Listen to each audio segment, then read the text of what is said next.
lorsque vous achetez, vous entreprenez de faire un achat chez un fournisseur qu'on a vu précédemment, il est important de prendre en compte tous les coûts qui sont liés à l'acquisition de ce produit ou les matières premières qui vous ont servi à créer vos produits. Alors, on les divise en deux catégories, coûts directs, coûts indirects. Là, nous allons parler des coûts directs et ensuite, dans la prochaine vidéo, nous allons parler des coûts indirects.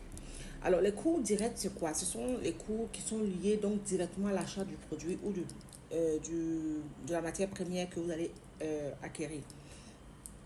Alors, c'est d'abord le prix d'achat auquel vous achetez le produit, bien entendu. Ensuite, les frais de transport.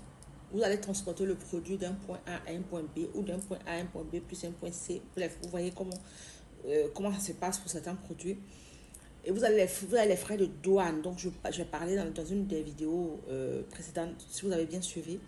Les frais de douane, les frais d'assurance liés à la douane et autres. Et ensuite, au point B, du point A au point B, il y a des frais d'assurance. Dans certains pays, c'est vraiment obligatoire.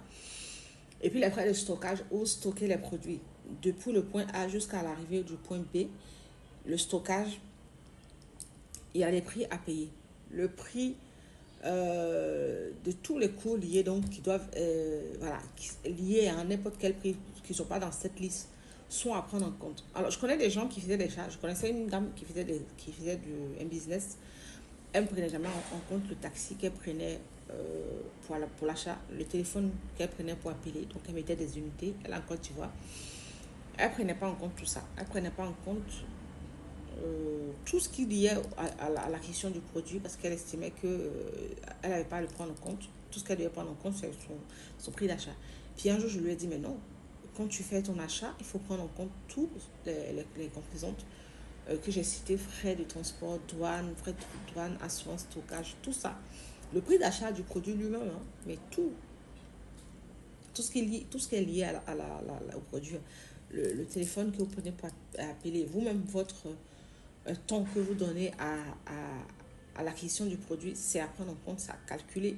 Les heures que vous avez mis, vous les calculez. Si c'est vous payez 8 euros l'heure ou 7 euros l'heure ou combien d'euros l'heure, vous mettez là-dedans aussi. C'est à prendre en compte. Vous voyez?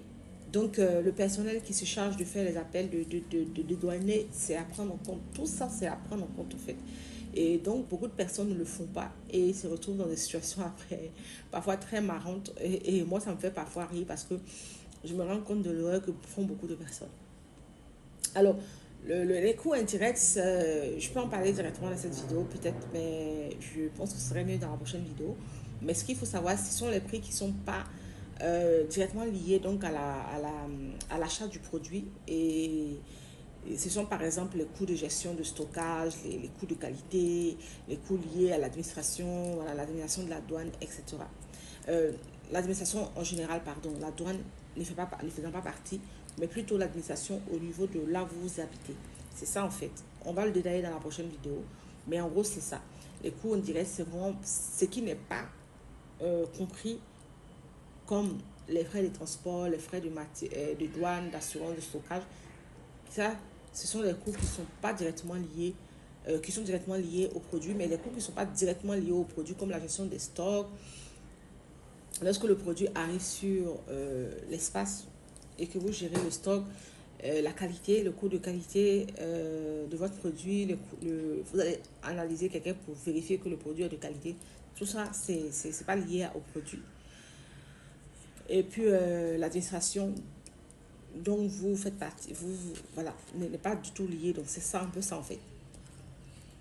On va plus détailler dans la prochaine vidéo, mais en gros, c'est ce que je voulais vous dire dans cette vidéo. Le coût direct, c'est quoi? C'est ça. Les coûts indirects, c'est ce que j'ai dit. On se retrouve dans la prochaine vidéo pour vous détailler un peu plus ce que c'est que les coûts indirects.